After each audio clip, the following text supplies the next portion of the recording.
Hello student, हम आज AP के कुछ क्वेश्चन बच गए थे उसे कंप्लीट करेंगे।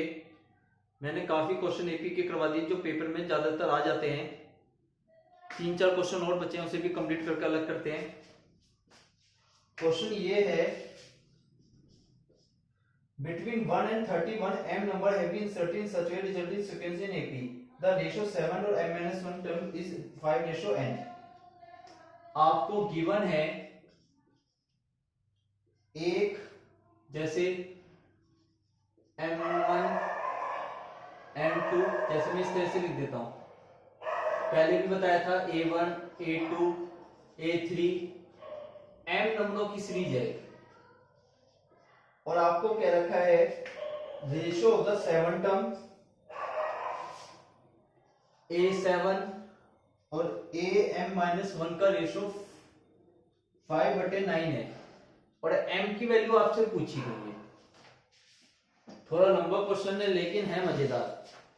जैसे ये फर्स्ट टर्म है आपकी, second term, third term, fourth term. थोड़ा ध्यान से देखना बेटा, first term, second term, fourth term. अब देखो, यदि यहाँ a2 है तो यहाँ a3 आ रहा है, यदि यहाँ a3 है तो यहाँ a4 आ रहा है, मतलब ऊपर वाले से एक नंबर ज्यादा। तो ये क्या होगा, am+1 होगा और इसकी अगली टर्म क्या होगी, am+2 होगी। क्लियर हो रहा होगा, ऊपर वाले नंबर से एक नंबर फालतू था।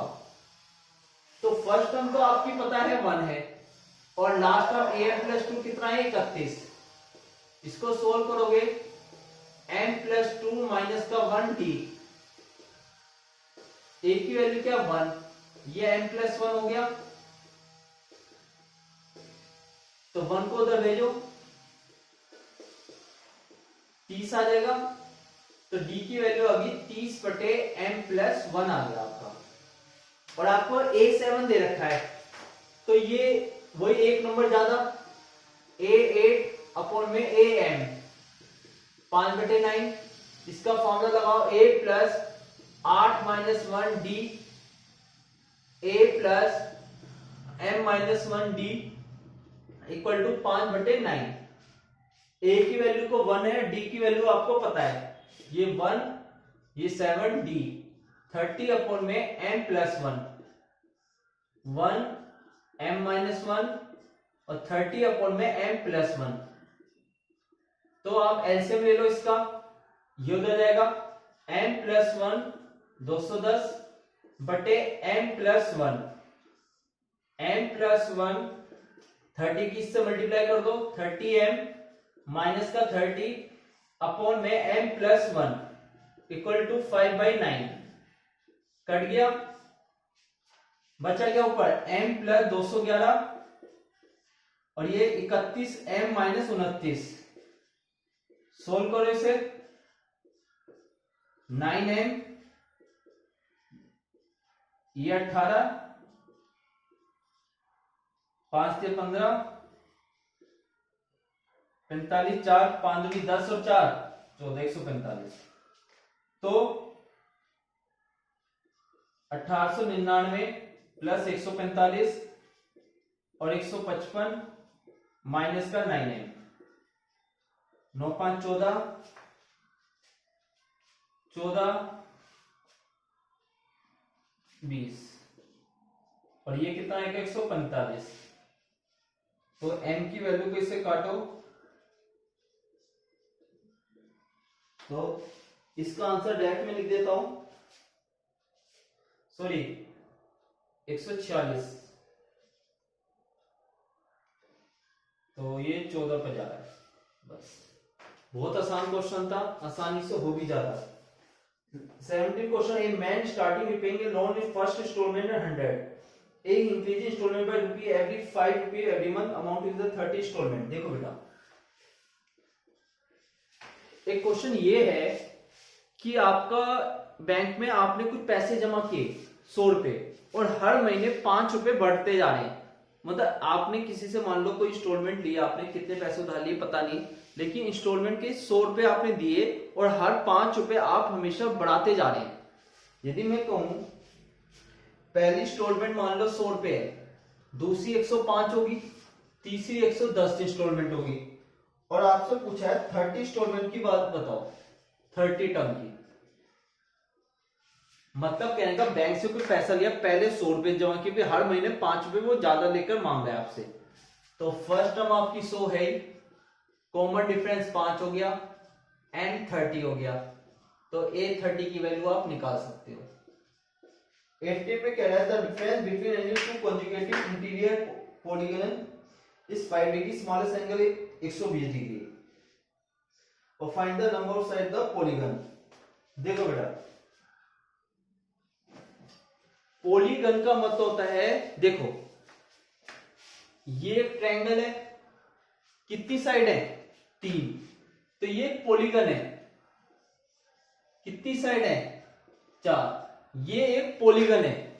तो आपसे कह रहा है इनके जो एंगल बनते हैं, इन एंगल का डिफरेंस इसने 5 डिग्री दे रखा है। सब एंगल का डिफरेंस आपस में कितना है? एक सीक्वेंस में 5 डिग्री, और सबसे छोटा एंगल 120 डिग्री बोला है। और आपसे कह रहा है इसकी एन की वैल्यू बताओ, पॉलीगन में कितनी साइड थी। देखो 3 ट्रायंगल, एक फॉर्मूला याद रखो, सारे एंगल का जो टोटल होता है वो आपका होता है 180 n-2, 180 डिग्री n-2। ट्रायंगल की तीनों साइड का टोटल कितना होता है? 180 डिग्री। कितनी साइड है? 3, एन की जगह 3 रखूंगा तो 3-2 कितना? 1 टोटल आ जाएगा।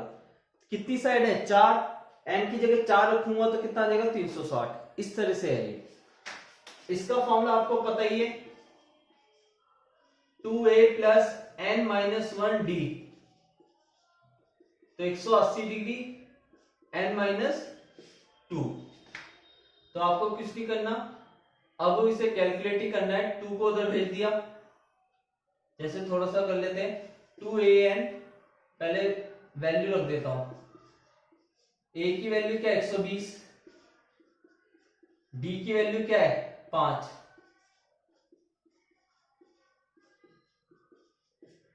तो ये आ गया आपका n/2 240 प्लस 5n माइनस का 5,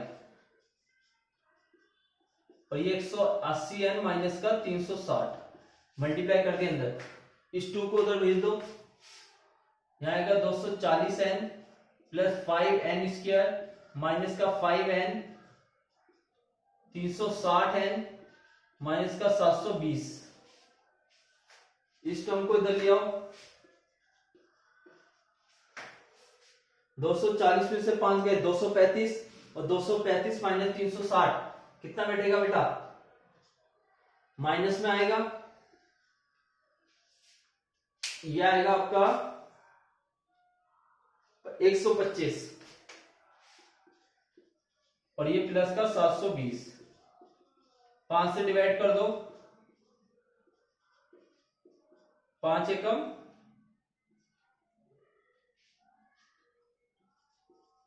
तो किससे जा रहा है ये? अब फैक्टर करो इसके फैक्टर आएंगे बेटा